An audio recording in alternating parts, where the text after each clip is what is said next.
Hi అండి. నమస్తే. నేను మీ Lakshmi. Welcome back to our channel. Friends, ఈరోజు మన వీడియోలో ఇడ్లీ, దోస, వడ, బోండం ఇలాంటి టిఫిన్స్‌లోకి ఎప్పుడూ తినే కొబ్బరి చట్నీ, పల్లీల చట్నీ ఇలాంటివన్నీ తిని బోర్ కొడితే గనక ఈ చట్నీని తప్పనిసరిగా ట్రై చేయండి. దీనిలో ఒక సీక్రెట్ ఇంగ్రీడియెంట్ వేసి చేశానండి. ఇటువంటి చట్నీ ఇంతవరకు మన యూట్యూబ్‌లో ఎవరు చేసుండరని అనుకుంటున్నాను. చివరి వరకు చూస్తే మీకే అర్థమవుతుంది నేను ఏం యూజ్ చేశాను అనేది. ఇదొక స్పెషల్ చట్నీ అనమాట. ఇంత బిల్డప్ ఇస్తున్నానని అనుకోకండి. నిజంగానే చెప్తున్నాను. చాలా టేస్టీగా ఉంటుందండి ఈ చట్నీ. ఇక ఈ చట్నీ ఎలా తయారు చేస్తానో చూసేసేయండి. ఈ చట్నీ తయారు చేయడానికి నేను ఒక 7 టమాటాలు తీసుకొని ముక్కలుగా కట్ చేసుకున్నాను. ఇప్పుడు స్టవ్ వెలిగించి ఒక ప్యాన్ పెట్టుకున్నానండి. ఈ ప్యాన్‌లో ఒక కప్పు, చిన్న కప్పుడండి వేరుశనగ గుండ్లు వేసుకుంటున్నాను. వీటిని స్టవ్ ఫ్లేము సిమ్‌లో పెట్టుకొని వేయించుకోవాలి. అలా వేయించుకుంటేనే అవి లోపల వరకు చక్కగా ఏగుతాయి అన్నమాట. హైలో పెట్టుకొని మార్చకుండా. ఇప్పుడు పల్లీలు సగం వేగిన తర్వాత పావు టీ స్పూన్ మెంతులు, అలాగే ఒక టీ స్పూన్ ధనియాలు వేసుకొని ఒక్కసారి కలుపుకోండి. మనకి వేసే ముందండి వేరుశనగ గుండ్లు కొంచెమన్నా వేగాలి. తర్వాత ఒక 3 ఎండుమిర్చి వేస్తున్నాను. ఈ ఎండుమిర్చి అండి ఇప్పుడు మనం ఏపుతున్న పల్లీలకి సరిపడేంత కారం అన్నమాట. మరీ ఎక్కువ కాదు. ఈ పల్లీలు ఏస్తున్నాం కదా, ఆ క్వాంటిటీకి సరిపోయన్నీ వేసుకోండి. ఇప్పుడు జీలకర్ర వేసుకున్నాం గదా, ఒక స్పూను. అది ఏసుకున్నాక ఇంకేయించాల్సిన అవసరం లేదండి. కలిపేసి ఒక ప్లేట్‌లోకి తీసేసుకుందాము. అది కొంచెం పచ్చిగానే ఉంటే బావుంటుందనమాట. ఇప్పుడు మళ్ళా అదే ప్యాన్ పెట్టుకొని దాంట్లో ఒక టేబుల్ స్పూన్ వరకు ఆయిల్ యాడ్ చేసుకోవాలి. ఆయిల్ కొంచెం వేడెక్కిన తర్వాత మనం ముందుగా కట్ చేసుకొని పెట్టుకున్నాం గదండీ, టమాటా ముక్కలు కూడా వేసుకొని కొంచెం స్టవ్ ఫ్లేము మీడియంలోకి మార్చుకోవాలండి. మీడియంలో పెట్టుకొని ఒకసారి కలుపుకొని మూత పెట్టేసి మీడియం ఫ్లేమ్‌లోనే ఉడకనివ్వాలి.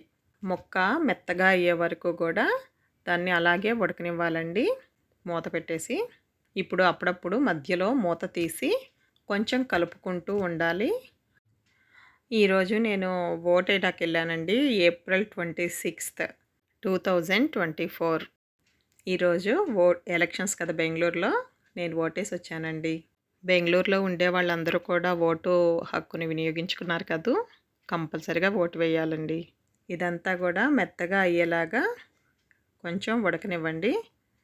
ఇప్పుడు దీంట్లో నేను కొన్ని వాటర్ యాడ్ చేస్తున్నానండి. మనం చేసే చట్నీకి నార్మల్ వాటర్ యాడ్ చేయకూడదనమాట. ఇప్పుడు వాటర్ యాడ్ చేస్తే కనుక అది ఒక బాయిల్ వచ్చే వరకు మనం మరగనివ్వాలి. అంతేగాని ఎక్కువసేపు అక్కర్లేదండి. ఎందుకంటే మనం పెట్టిన టమాటాలన్నీ కూడా ఉడికిపోయాయి కదా, వాటర్ కొంచెం హీట్ ఎక్కడం మనకి మాత్రమే ఇప్పుడు నేను ఉంచి పెడుతున్నానండి. కొంచెం వాటర్ బాయిలింగ్ అవుతా ఉన్నప్పుడు మనం స్టవ్‌ని ఆఫ్ చేసేసి టమాటాలని కొంచెం చల్లబడనివ్వాలి. ఏంటి టమాటా చట్నీ చేస్తా బిల్డప్ ఇచ్చిందనుకుంటున్నారా? ఒక్క నిమిషం వెయిట్ చేయండి. మన వేరుశనగ గుండ్లన్నీ చల్లగా అయిపోయినాయి కదా, ఇప్పుడు వీటిని గ్రైండ్ చేసుకుందామండి మిక్సీ జార్‌లో వేసుకొని. ఇప్పుడు రుచికి సరిపడా సాల్ట్ యాడ్ చేసుకోవాలండి. ఈ పల్లీలకి టమాటాలకి సరిపడినంత వేసుకుంటే సరిపోతుంది. దీంట్లో కొన్ని చిన్నుల్లిపాయ రెబ్బలు మీకు కావాలంటే వలుసుకోండి. నేను అట్లాగే వేసేస్తున్నాను. ఒక 8 దాకా వేసాను. ఇప్పుడు దీన్ని ఒకసారి గ్రైండ్ చేసుకుందాం. ఇట్లా గ్రైండ్ చేసేసుకున్నాం కదా, ఇప్పుడు నేను మీకు చెప్పాను కదా ఒక సీక్రెట్ ఇంగ్రీడియెంట్ అని. ఏం లేదండి, పండు మిరపకాయ పచ్చడి మనం తీసుకుంటాం కదా, అది ఇంట్లో ఒక్కొక్కసారి మిగిలిపోతూ ఉంటాయండి. ఎక్కువ మంటగా ఉన్నా అట్లా మిగులుతాయి కదండి. దీన్ని మనం వేసేసుకుంటే చట్నీలో చక్కగా దాంట్లో చింతపండు, మిరపకాయలు అన్నీ ఉంటాయి కదండి. చక్కగా బాగుంటుందన్నమాట. టేస్ట్ డిఫరెంట్గా ఉంటుంది. మీకు చెప్పింది ఇదేనండి నేను.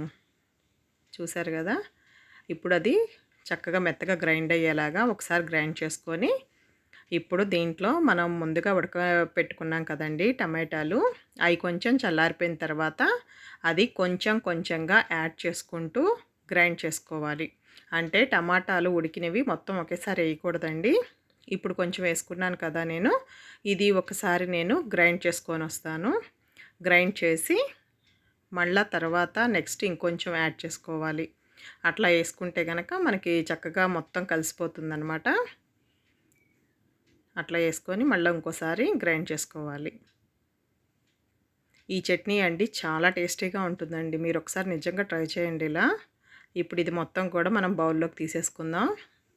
ఇప్పుడు స్టవ్ వెలిగించుకొని ప్యాన్ పెట్టుకున్నాను. ప్యాన్ హీట్ అయిన తర్వాత 2 టేబుల్ స్పూన్స్ వరకు ఆయిల్ తీసుకోవాలి.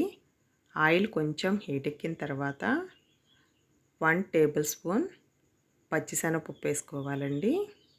అలాగే 1 టీ స్పూన్ మినపప్పు, సాయి మినపప్పు అండి. ఒక పావు టీ స్పూన్ ఆవాలు. ఈ చట్నీ 1 వీక్ వరకు నిల్వ ఉంటుందండి. ఇప్పుడు దీనిలో ఒక పావు టీ స్పూన్ జీలకర్ర యాడ్ చేసుకుందాం. ఇవి కొంచెం అట్లా వేపుకోవాలండి. ఒకసారి కలుపుకోవాలి. నూనె అంతా కలవాలి కదా. ఇవి కొంచెం వేగిన తర్వాత నేను ఒక 2 ఎండుమిర్చి తీసుకున్నాను. ఆ 2 ఎండుమిర్చిని తుంచుకొని వేసుకుంటున్నానండి. అలాగే దీంట్లో ఒక 2 రెమ్మల కరివేపాకు కూడా దూసుకొని వేసుకోవాలి. ఇప్పుడు కరివేపాకు చిటపటలాడడం ఆగిపోతుంది కదండీ. ఆగిపోగానే స్టవ్ ఆఫ్ చేసేసుకొని కొంచెం ఇంగు వేసుకోవాలండి. కొంచెం ఇంగు వేసుకొని ఒక్కసారి ఊరికే అట్లా తిప్పుకొని ఇప్పుడు తాలింపుని తీసుకెళ్ళి మనం చట్నీలో వేసేసుకుందామండి. చూసారు కదా ఫ్రెండ్స్, ఎంతో టేస్టీగా ఉండే మనం చట్నీ రెడీ అయిపోయింది. ఈ చట్నీ దోశలు, ఇడ్లీ, బోండా, వడ ఇవే కాకుండా టిఫిన్స్‌లోకే కాకుండా రైస్‌లోకి కూడా చాలా బాగుంటుందండి. ఫ్రెండ్స్, మీకు నచ్చిందా నేను తయారు చేసిన చట్నీ? బాగుంది కదా.